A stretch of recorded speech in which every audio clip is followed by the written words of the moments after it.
Olá, professor. Aqui é Mariana Loureiro Correia, do primeiro período de Direito. Para começar falando do livro que você nos passou, devemos primeiro falar o que é o direito. O direito é o conjunto de normas que rege o comportamento social do ser humano em determinada sociedade. O direito não significa unanimidade e nem certeza, e sim dúvidas e controvérsias. E o melhor caminho para estudar direito é a humildade. Com isso, o direito é dividido em 4 tipos. O primeiro é o direito justo, a justiça, aquilo que cada pessoa deve fazer ou deixar de fazer em uma determinada sociedade bem ordenada e justa.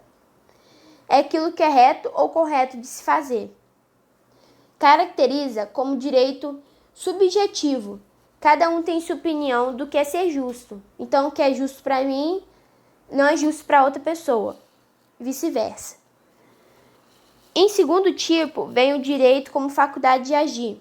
Você escolhe se vai fazer ou deixar de fazer. É sua escolha.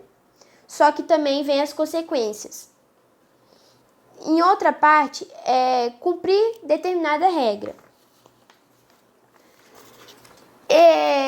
Esse direito é caracterizado como direito subjetivo. Exemplo é o voto. Em terceiro, vem o direito, é o estudo de normas jurídicas. Ciência, conjunto de normas escritas que organiza a sociedade. Qualquer norma é direito. E por último, o direito é o conjunto de normas jurídicas. Entra como técnica e arte. O principal objetivo é organizar através de normas a sociedade.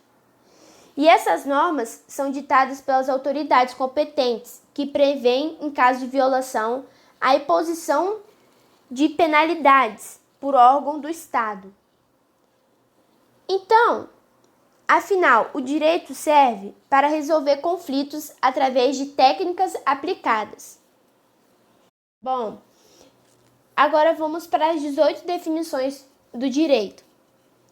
Eu dividi basicamente em filósofos e juristas, referente à época em que cada um atuou e que continua atuando. Eu vou falar 6 nomes importantes dentro desses 18. O primeiro, Platão. Segundo, Thomas Hobbes. Terceiro, Immanuel Kant. Quarto, Robert Alex. Quinto, Samuel Pufendorf. Sexto, Eros Roberto Grau. Vou começar falando sobre Platão. Platão foi filósofo da Grécia Antiga e aluno de Sócrates. Em sua visão, o direito consiste em busca pela justiça, definindo como regra o que indica o justo. O Estado dava o que cada um merecia, conforme os 3 tipos de natureza humana. Em uma pirâmide, no topo ficavam os da razão, que eram os filósofos, que deveriam governar a sociedade. No meio da pirâmide ficavam os de coragem, que eram os militares. E na base ficava os do desejo, que era o povo, que trabalhava. Então, para ele, o direito significava dar ao que cada um correspondia à sua natureza e função na sociedade. Em segundo, vou falar sobre Thomas Hobbes, filósofo inglês que, em sua opinião, o direito é imposto pelo Estado. Antes da criação do Estado, os direitos eram naturais das pessoas. Cada um podia fazer o que aquilo correspondia aos seus desejos e interesses. Mas com isso, gerava guerras, conflitos, miséria e entre outras coisas. Por essa razão, os homens reuniram e criaram criando sociedades organizadas. E abdicaram dos seus direitos naturais, entregando todo o poder a uma autoridade central, que era o Estado. E ele considerava que era necessário o poder absoluto do Estado, porque só assim é possível organizar uma sociedade. Sendo assim, a imposição estatal do direito, para ele, corresponde ao efetivo e racional interesse de todos, sendo ele requisito para evitar conflitos sociais. Em terceiro, veio Immanuel Kant, filósofo alemão. que considerava o direito como produto da sociedade e expressão de obrigações morais dos indivíduos. O direito deve expressar uma regra básica. Devemos atuar de forma que a nossa conduta possa valer como lei geral. Em outras palavras, não podemos fazer aquilo que não gostaríamos que os outros fizessem. O objetivo do direito é conciliar a liberdade de cada um com a liberdade dos demais, de forma que a liberdade possa prevalecer como regra geral. Kant afirmava que os juristas não sabem o que é o direito. O direito é o conjunto de regras estabelecida pelo Estado para garantir a liberdade de todos os indivíduos, e não somente sua sobrevivência, como dizia Hobbes. O direito é positivo e aceitável quando somente respeita a regra do outro e preserva a liberdade de todos. Em quarto, vem Robert Alex, professor de filosofia do direito e de direito político na Alemanha. Para ele, reconhecer a validade de uma norma não basta que ela seja criada pelas autoridades competentes, conforme a Constituição, e que o ordenamento jurídico seja globalmente aceito pela sociedade. Ele fala que o direito está vinculado aos preceitos morais de determinada sociedade e que o direito não possui somente uma dimensão real, mas também uma dimensão ideal, que lhe dá sentido enquanto conjunto de normas que objetivam satisfazer a exigência da justiça. Em quinto, vem Samuel Pufendorf, jurista e político alemão. Atuou como professor de direito natural e das gentes na Alemanha e na Suécia. A liberdade humana deve ser regulamentada e limitada mediante a lei. Para ele, o direito natural indica um conflito entre o homem querer unir com os demais a sua vontade de preservação de seus interesses egoísticos. A criação do Estado é necessária para todos, garantindo a paz, segurança e bem-estar.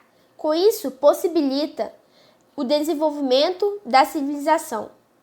Segundo Pufendorf, o soberano que cria leis contrárias ao direito natural e à vontade divina comete um pecado.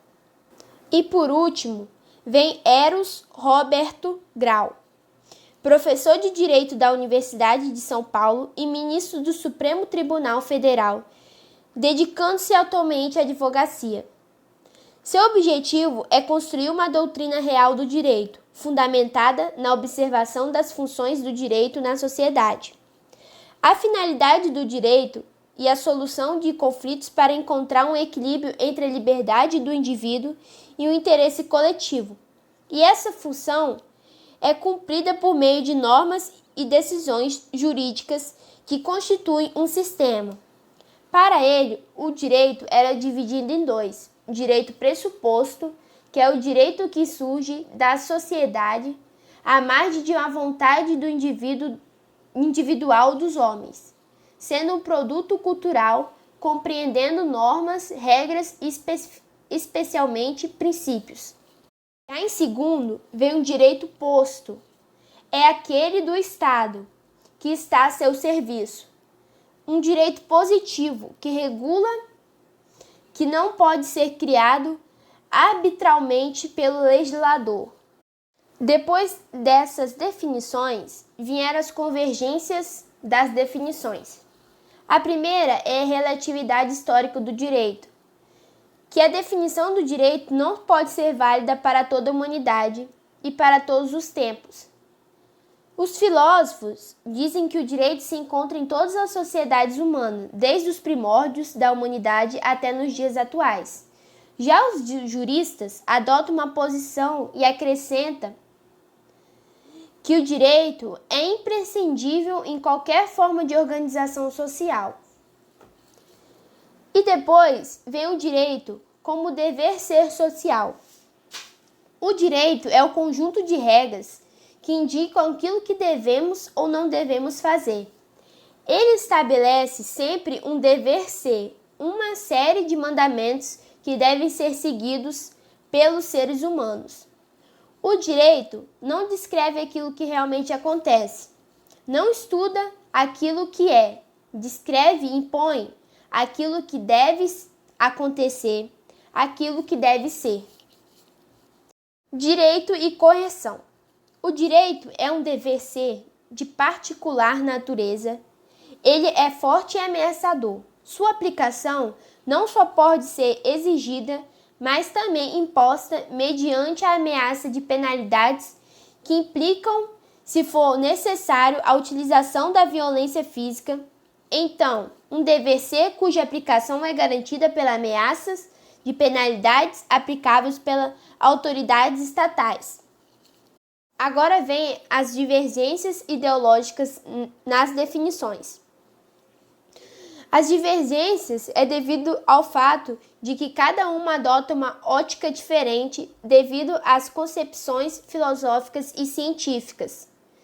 Decorre de uma carga emotiva que possui o termo direito, que está vinculado às nossas ideias subjetivas sobre o justo e o correto. Em uma abordagem apologética, é comum entre os juristas que, em razão do seu status social, geralmente privilegiados, têm uma visão positiva do direito. Nesse sentido, o direito visa estabelecer a justiça, o bem comum. Em uma abordagem crítica, que está vinculada a uma visão negativa do direito, o direito, então, é imposto pelos mais fortes como uma base na força, produzindo desigualdade social e explorando os mais fracos. Em uma abordagem neutra, a melhor forma de definição do direito, segundo o autor, é que devemos fazer o possível para sermos neutros, pois o direito carrega uma forte carga emotiva. Agora vamos para os elementos fixos.